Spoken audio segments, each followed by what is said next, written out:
Bonjour chers frères et sœurs, je vous salue, vous qui aimez Dieu de tout votre cœur, qui avez confiance en Jésus-Christ. Alors nous poursuivons la série de vidéos sur l'ouvrage de Jean Guiton et Jean-Jacques Antier, les pouvoirs mystérieux de la foi. Alors, dans ce chapitre-là, qu'ils ont intitulé « Miracle et liberté », Carrel à Lourdes. En fait, ici, les auteurs parlent des conversions miraculeuses. C'est vrai que vraiment, la foi est un don du Seigneur lui-même. La foi, là, c'est un don du Seigneur lui-même.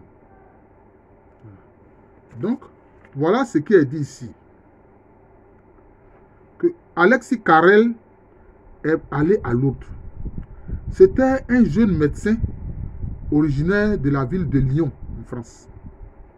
Il était un athée déclaré, détaché de ses croyances familiales, qui, en 1903, s'est trouvé propulsé dans une aventure incroyable.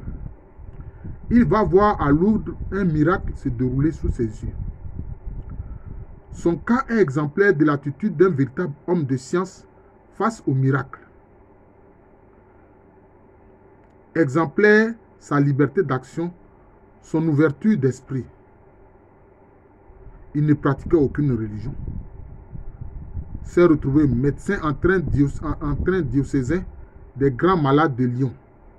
Voilà. C'est-à-dire qu'en fait, la phrase telle que c'est écrit, c'est retrouver médecin du train diocésain des grands malades de Lyon.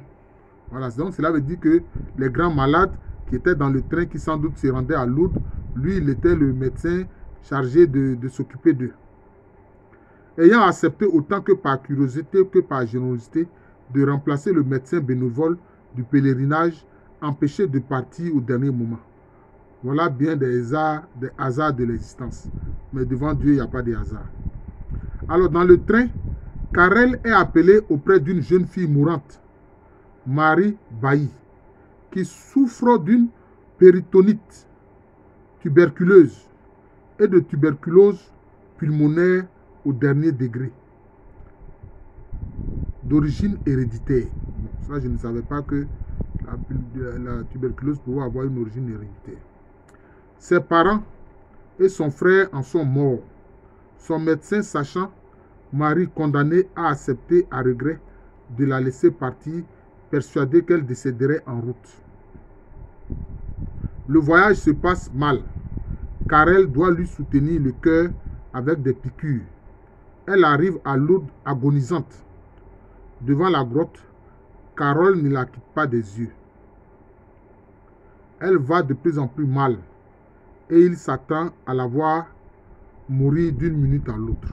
Un autre médecin fait la même observation. Alors Carrel, à ce moment imprudent, si celle-ci guérit, ce serait vraiment un miracle. Je croirais à tout et me ferais moine. Et soudain, c'est le miracle. Vous voyez, en fait, dans son esprit cartésien de médecin, en fait, il a lancé, sans le vouloir, un défi à Dieu. Il dit, cette fille-là, Marie Bailly, là, qui a l'article de la mort à cause de la tuberculose pulmonaire, là, que si elle guérit, là, que lui va croire aussi en Dieu, et que même il va se faire moine. Il va avoir une mauvaise surprise. Mais c'est une bonne surprise. En tout cas, c'est une bonne surprise. Carrel voit le ventre énorme de la malade distendu par la tumeur se déprimer. Marie extatique ressent une immense douleur. Puis, plus rien. Elle est guérie. Carrel, stupéfait, observe et note tout, à défaut de papier, sur le revers de sa manchette. Marie Bailly, ramenée à l'hôpital, demande à manger. Elle se lève, elle marche, elle est normale. Tous les médecins présents l'examinent, la palpent. Un peu en retrait, Alexis Carrel sent un bouleversement immense le soulever. Il perd pied. Toutes ses certitudes scientifiques et ses doutes philosophiques sont balayés. C'était, a-t-il écrit, la chose impossible, le miracle venait de se produire. Quelle impression effrayante et délicieuse donne ce spectacle unique de la vie qui rapidement rentre dans un organisme presque détruit. Voilà ce que le jeune Karel a vécu. Et pourtant, il ne se convertira pas. Pas encore. Or, la guérison de Marie Bailly sera définitive. Elle se fera religieuse. Fille de la charité, consacrant sa vie aux malades et mourra à 57 ans. Ce qui me passionne dans cette histoire, ce n'est pas le miracle, puisque j'y crois. C'est d'étudier le cheminement de l'intelligence chez Karel, l'un des hommes les plus intelligents de son temps. Il recevra le prix Nobel de médecine 10 ans plus tard. Karel raisonne. Athée par logique rationnelle, la science de son temps était réductrice et dogmatique. Par influence aussi au milieu médical lyonnais, très matérialiste, il ne pouvait pas croire. Dès lors, 2 solutions seulement lui sont offertes. L'erreur de diagnostic, la péritonique ne serait pas tuberculeuse, c'est-à-dire mortelle, elle ne serait pas organique mais nerveuse d'origine hystérique. L'autre solution rationnelle lui dit que la science n'explique pas encore tout, mais patience, elle expliquera plus tard car il ne peut pas ne pas y voir d'explication naturelle. Karel reste ébranlé. Il réserve la part du mystère. Il écrit « Coûte que coûte, j'irai jusqu'au bout », comme s'il s'agissait d'expérimenter sur un chien. Et en cela, Karel est remarquable. Il incarne le véritable homme de science. Au fond, l'humanité est une espèce curieuse mais paresseuse. Désire-t-elle tant savoir? Je me le demande lorsque je constate combien il est rare de rencontrer parmi les esprits objectifs une attitude acharnée pour l'enquête comme était celle du docteur Karel. Nous avons nos sièges faits. Les foules qui se succèdent à Lourdes sont plus sages que nous. Ce qui les attire en ce lieu métaphysique, c'est l'espérance que le voile qui couvre le seul mystère va se déchirer un instant sur un point. Jadis à Jérusalem, autre ville sacrée, lorsque le soleil couchant dorait les créneaux, j'allais causer avec le père Lagrange sur certaines difficultés de croire. Ça, c'est Jean Guiton qui parle. Un jour, il me cita avec surprise ce mot d'un de ses visiteurs chrétiens. Ce qui me gêne dans l'évangile, ce sont les miracles. En ce temps-là, Simone Veil écrivait dans ses cahiers « La régularité des lois de la nature est une image saisissante de l'impartialité de Dieu. Il y a des gens, disais-je au père Lagrange, qui n'osent pas demander la faveur. Ils préfèrent l'ordre à tout. L'ordre les rassure. N'empêche, me répliqua le dominicain, que lorsque leurs enfants ou leur patrie sont à l'agonie, ils demandent eux aussi un miracle. Le mot-clé. Demander avec humilité, c'est prier. Plus tard, Karel sera frappé par l'efficacité de la prière.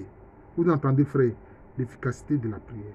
Dans un petit livre intitulé La prière, il notera avec étonnement que les gens qui prient sont exaucés, à condition d'oublier la suffisance de leur intelligence pour ne laisser parler que leur cœur. Et il écrira. Donc vous voyez, frère, donc c'est-à-dire que si nous prions là, nous devons prier avec notre cœur. Cela doit jaillir de l'intérieur de nous.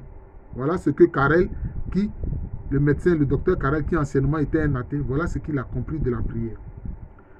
Il dit quoi? La prière est toujours suivie d'un résultat. Si elle est faite dans des conditions convenables, son influence consiste en une sorte de transformation mentale et organique. Elle soulève les hommes au-dessus de leur structure mentale. La prière a parfois un effet explosif. Des malades ont été guéris presque instantanément. Le miracle est caractérisé par une accélération extrême des processus normaux de guérison qui n'a jamais été observé au cours de leur expérience par les chirurgiens et les physiologistes. Tels sont les résultats de la prière dont j'ai une connaissance certaine. En somme, tout se passe comme si Dieu écoutait l'homme et lui répondait. Par quel mécanisme la prière agit-elle sur nous? Elle aurait quelques analogies avec la fonction respiratoire et devrait alors être considérée comme l'agent des relations naturelles entre la conscience et son milieu propre.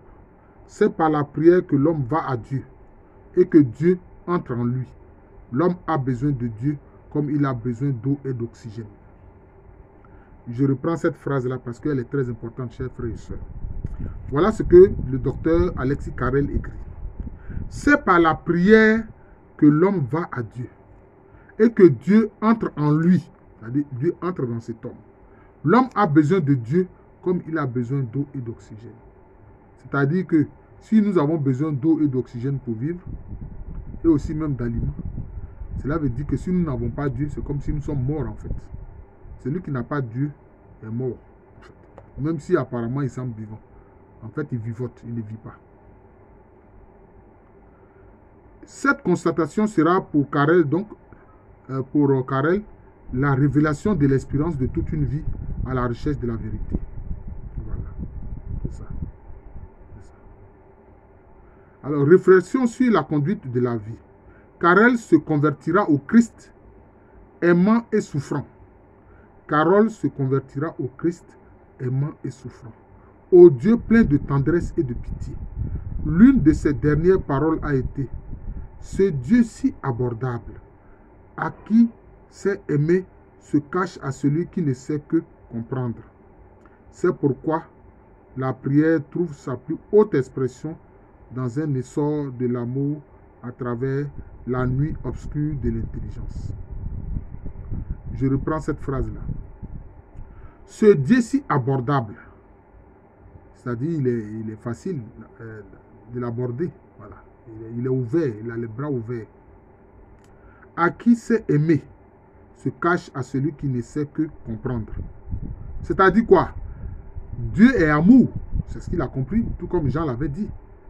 Mais si tu veux chercher à comprendre en utilisant ton intelligence humaine qui est limitée, en jouant les intellectuels, alors il dit, c'est pourquoi la prière trouve sa plus haute expression dans un essor de l'amour à travers la nuit obscure de l'intelligence.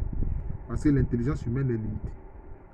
Donc, il faut répondre à l'amour de Dieu par l'amour, c'est tout. Alors, que conclut Jean Guiton? Que chez Alexis Carrel, l'intelligence avait rejoint le cœur. Voilà. Ça, bon, donc c'est ça. L'intelligence qui rejoint le cœur, disons, c'est en l'être humain, c'est l'expression de l'intelligence infinie. C'est-à-dire, c'est l'expression de l'Esprit Saint, c'est tout. Voilà. C'est cela.